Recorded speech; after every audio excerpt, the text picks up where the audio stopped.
अयोध्या के मछली भोज ने हिलाई सियासत, कांग्रेस के लिए बनी क्यों आफत। योगी ने भी बरसाए शब्दों के बाढ़, संतों से लेकर नेताओं ने संभाला मैदान। मछली भोज पर लखनऊ से दिल्ली तक हलचल मची, कांग्रेस यूपी में बुरी तरह घिरी। 2027 की जंग में नया मोर्चा खुला, योगी के बयान से क्या बड़ा खेला हो गया। किसने कहा था फिर मंदिर जाने? अरे जो खाना था बाहर खा लेते, अयोध्या के बाहर। इनका दोहरा आचरण, गिरगिट भी शर्मा जाता है इन लोगों के सामने। सवाल इसलिए क्योंकि जिस अयोध्या का नाम आते ही राम मंदिर, सरयू और आस्था की तस्वीर सामने आती है, उसी अयोध्या में हुए एक मछली भोज ने यूपी की राजनीति में ऐसा तूफान खड़ा कर दिया कि हर तरफ इसी की चर्चा हो रही है। मामला सिर्फ मछली खाने या ना खाने का नहीं है, बल्कि अब ये आस्था, परंपरा, निषाद समाज, सावन और 2027 की चुनावी रणनीति तक पहुंच चुका है। राजनीतिक गलियारों में कहा जा रहा है कि कांग्रेस का एक कार्यक्रम क्या हुआ, विरोधियों को ऐसा मुद्दा मिल गया जिस पर अब लगातार सियासी मिसाइलें दागी जा रही हैं। देखते ही देखते अयोध्या का ये मामला पूरे प्रदेश की राजनीति का सबसे गर्म मुद्दा बन गया। पूरा विवाद तब शुरू हुआ जब अयोध्या के तारुण क्षेत्र में कांग्रेस से जुड़े कार्यक्रम में मछली भोज की चर्चा सामने आई, क्योंकि सावन का महीना चल रहा था और अयोध्या को करोड़ों लोग धार्मिक नगरी के रूप में देखते हैं, इसलिए विरोधियों ने इसे बड़ा मुद्दा बना दिया। सबसे ज्यादा निशाने पर कांग्रेस प्रदेश अध्यक्ष अजय राय आ गए, लेकिन अजय राय ने पलटवार करते हुए कहा कि वो सिर्फ कार्यक्रम में शामिल होने पहुंचे थे। उनके मुताबिक मछली भोज का आयोजन निषाद समाज के लोगों द्वारा किया गया था। उन्होंने बीजेपी पर सीधा हमला बोलते हुए कहा कि निषाद समाज को अपमानित किया जा रहा है और अगर योगी उनके मछली खाते हुए एक भी तस्वीर दिखा दें तो वो उसी समय इस्तीफा दे देंगे। यह बयान आते ही राजनीतिक तापमान और बढ़ गया। इसके बाद बीजेपी ने मोर्चा संभाल लिया। डिप्टी सीएम ब्रजेश पाठक ने कहा कि अयोध्या प्रभु राम की नगरी है और सावन जैसे पवित्र महीने में मछली भोज करवाना कांग्रेस की संस्कृति को दिखाता है। वहीं ओम प्रकाश राजभर ने भी कांग्रेस पर जोरदार हमला बोला। राजभर ने कहा कि एक तरफ राम भक्त बनने की कोशिश और दूसरी तरफ सार्वजनिक रूप से मछली भोज करना दोहरा चरित्र दिखाता है। लेकिन कहानी में सबसे बड़ा मोड़ तब आया जब योगी खुद मैदान में उतर गए। योगी ने कांग्रेस पर ऐसा हमला बोला जिसकी चर्चा अब हर राजनीतिक मंच पर हो रही है। उन्होंने कहा कि जो लोग अयोध्या में जाकर राम नाम का नारा लगाते हैं, हनुमानगढ़ी में माथा टेकते हैं, वही बाहर निकलकर मछली भोज करते हैं।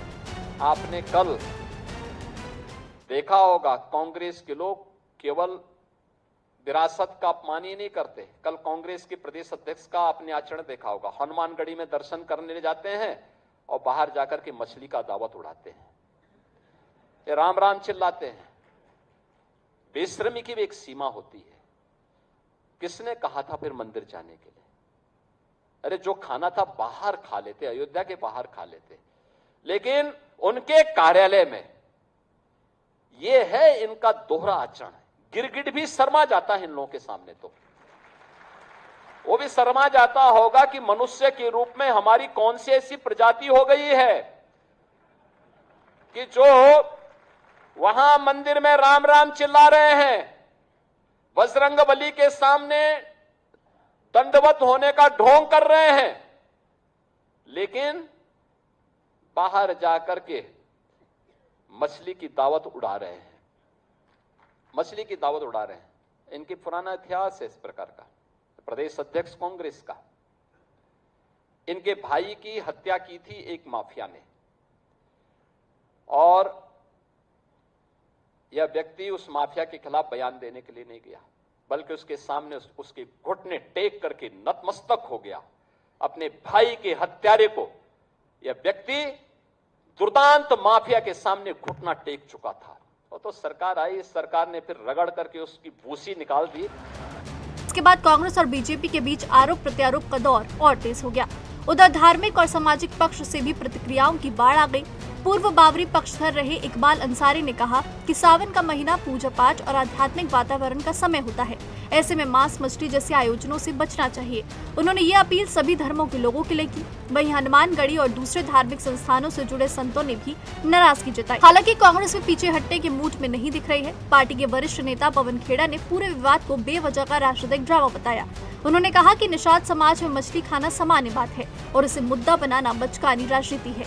पवन खेड़ा ने ये भी कहा कि अजय राय स्वयं शाकाहारी हैं, लेकिन तब तक मामला इतना बड़ा हो चुका था कि सफाई से ज्यादा सियासी वार पलटवार चर्चा में आ गए। अब सवाल ये है कि क्या ये विवाद यहीं थम जाएगा? फिलहाल इसके आसार नहीं दिख रहे हैं, क्योंकि जैसे जैसे 2027 का विधानसभा चुनाव करीब आता जाएगा, वैसे वैसे ऐसे मुद्दों की राजनीतिक अहमियत और बढ़ेगी। बीजेपी इसे आस्था और सांस्कृतिक पहचान से जोड़ रही है, जबकि कांग्रेस इसे निषाद समाज और सामाजिक सम्मान का मुद्दा बता रही है। यानी अयोध्या में शुरू हुआ यह विवाद अब सिर्फ मछली भोज का नहीं रहा, बल्कि सियासी शतरंज की ऐसी चाल बन गया है जिसने पूरे उत्तर प्रदेश की राजनीति में नई हलचल पैदा कर दी है। अब आगे क्या होगा, ये देखने वाली बात होगी।